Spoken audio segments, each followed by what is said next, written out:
Magandang hapon po or magagabi na rin po sa bawat isa sa atin. Latest weather update po muli tayo ngayon. Patuloy pa rin po natin binabantayan ang active low pressure area sa loob po ng PAR, which is meron pong estimated, no.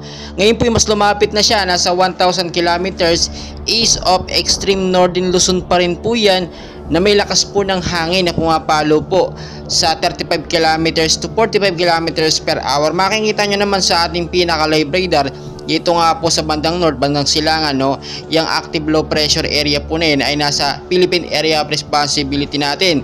As of now, wala pa naman po itong direktang epekto or malakas na epekto sa ating bansang Pilipinas, pero medyo nararamdaman na po yan madalas, no, or napapansin po natin medyo hapon or sa gabi ay nagkakaroon nga po ng pag-uulan. Medyo mahina pero tuloy-tuloy naman po. Dala nga po yan ng active low pressure area at ng southwest monsoon or hanging habagat na rin po, kasama na rin po mga cloud cluster na nakapalibot nga po sa loob at sa labas ng PAR.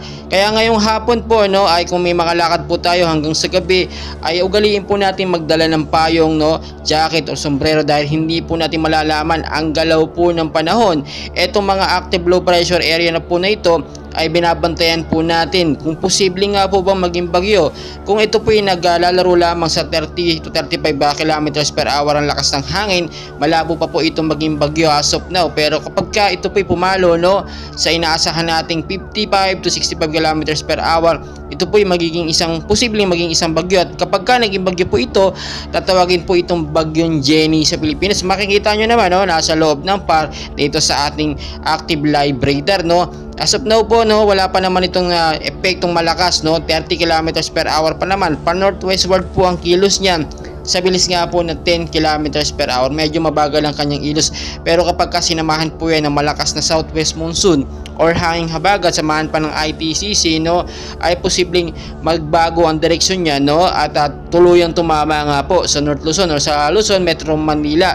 Kaya ang sinasabi po natin ngayon, lagi po tayo maging I'm ready. Ngayon pa lang po, no, linisin na yung mga lugar na bahain po, especially sa mababang lugar sa Metro Manila, sa Luzon, para makadaloy po yung mga tubig natin, no, kapag nagkaroon ng patuloy na pag-ulan.